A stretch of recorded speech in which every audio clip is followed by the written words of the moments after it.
Hello, everybody. Welcome to my channel, Island Daily.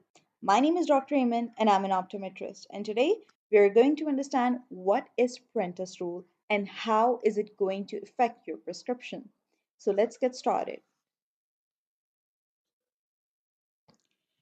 But first, I want to make you ponder on a question that is a person comes to you with a complaint of severe headache, blur vision, and vertigo after wearing correct prescription and adjusted back vertex power. Now, the back vertex power has been out of the question since it has been adjusted. Now, what do you think? What is causing the patient's severe headache and blur vision and vertigo? So, keeping the back vertex power out of the question and correct, and the prescription is also correct, there might be something more that we need to focus. And what is that? So, the person who is wearing the spectacles was like this,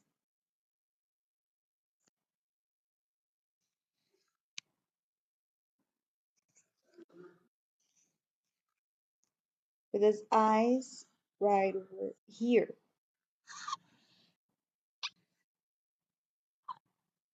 Now, a person was wearing spectacles which were whose diameter was very much greater than the eyes, and the optician has made a mistake of not adjusting the optical center in front of the visual axis. Now, what is this optical center and what significance does it have? So we know that this right here,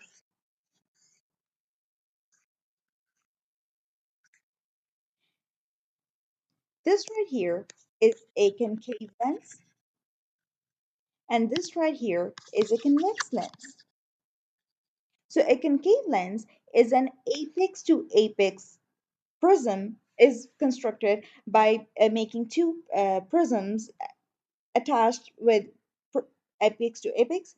And this right here is a convex lens, which is being made with two prisms which are attached by base to base, right?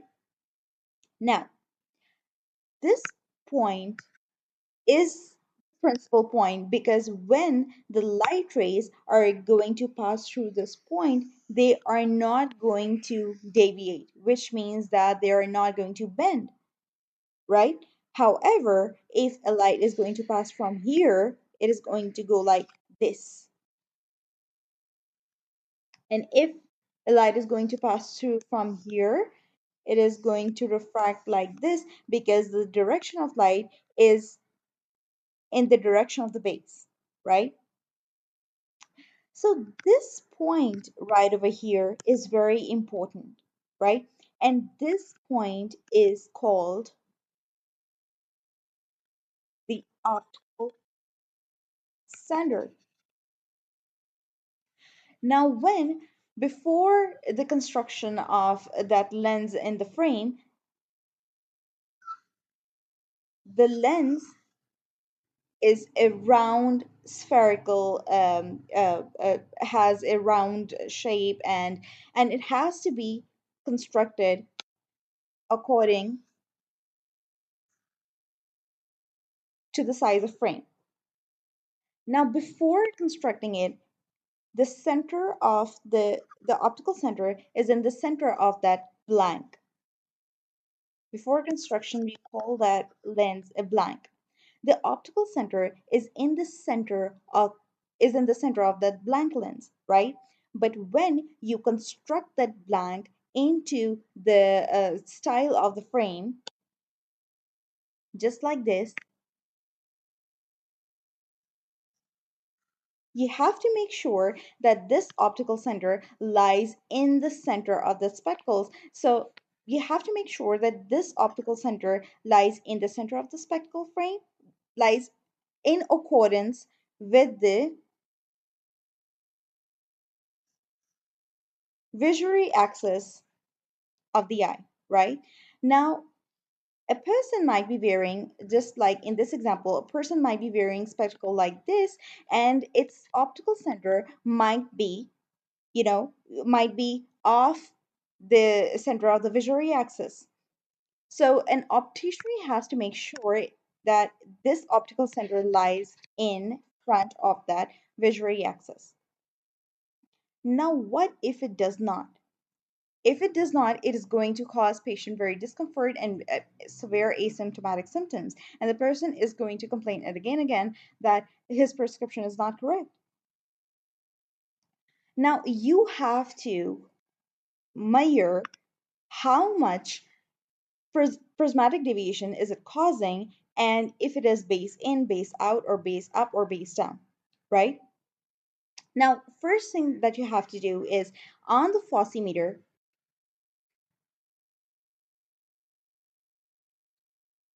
you will place that lens and you will mark the optical center of that spectacle, right? So first thing is that you will mark the optical center of the spectacle, right? Now, the next step is that you will make the patient wear that spectacle with the marked optical center. Now, make sure that you use an erasable pen, otherwise, the patient will make you pay for that lens, right? Okay, so now you have to make that patient wear those spectacles with the optical center marked, right? And afterwards, you will use the same marker and mark the visual axis, right? So let's say the visual axis of the patient was,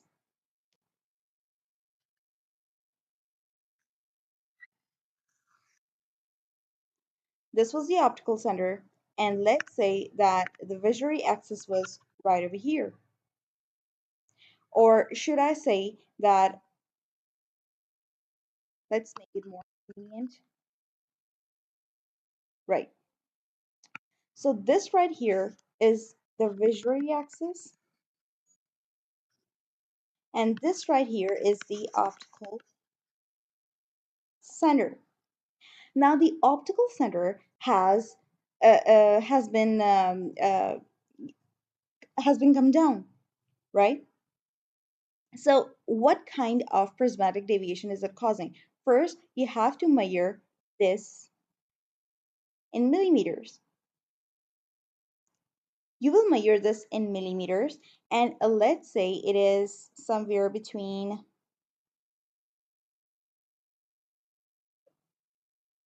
10 millimeters, right? So I will say that it is 10 millimeters, and the optical center has been shifted downwards. Now I have to make sure what kind of lens the patient is wearing. Let's say that the patient is wearing a concave lens. Now what? So I'm going to use a formula. P is equals to F into D. Now, the distance of the visual axis and the optical center must be taken in millimeters, but afterwards I will convert it in meters, right? So if it is 10 millimeters, it will become 10 divided by 100, and it will become how much? 0.1, right? Now, the power of the lens was minus 10 diopters. The greater the power, the more it is going to cause the prismatic effect. So the power was 10 and the distance was 0.1. So how much is it now? It is going to cause minus 1 diopter, prism diopter of 1 diopter of prismatic deviation. Now, how am I going to tell if it is a base down or base up? So the prismatic, so this right here was the optical center, right? Now, keeping in mind that this prism is in front of the eye, and we document the direction of the prism according to base. So we are going to call it a base up. So it is a one prism diopter of base of prismatic deviation, right? Now let's take another example. What if the lens here was a plus lens? So let's say right here was a plus lens. Now what?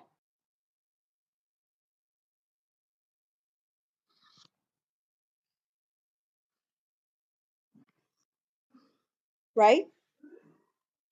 Now what? Now the base is shifted downwards, and now we will call it a base down. Now we will call it a base down prismatic effect. So now the patient has one prism diopter of base down prismatic effect, right? Now this was for the vertical deviation. Now what if the patient is facing an horizontal deviation?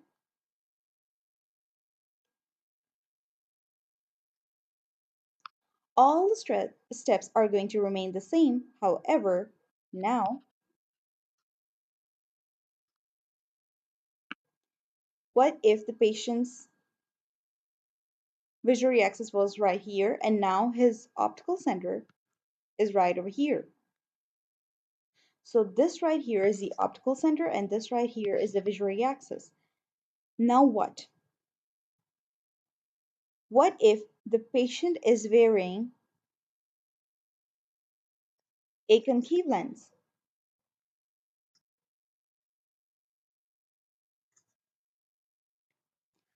Now what? This right here was the optical center.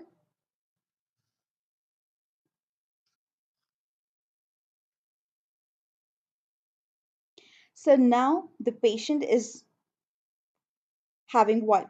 The patient is having a base out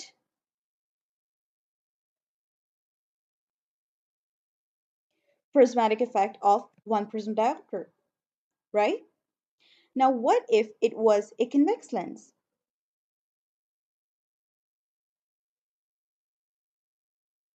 What if the patient was wearing a convex lens? Now what? Now the patient is facing a base and prismatic effect of one prism diopter, right? So higher the power, higher the prismatic deviation is going to be, and the patient is going to have immense nausea and blurry vision. So even if the prescription is right, even if you have marked the BVD right, you still have to look for if the patient who is wearing a new specs of your prescribed prescription, the optical center must be right in front of that visual axis. So in that case, you must have a photometer for that purpose, and uh, this is a very important step. So I hope this was all for today, and I hope that I have made everything clearer. So if you like my videos, do like and subscribe and share it with your peers. Thank you very much.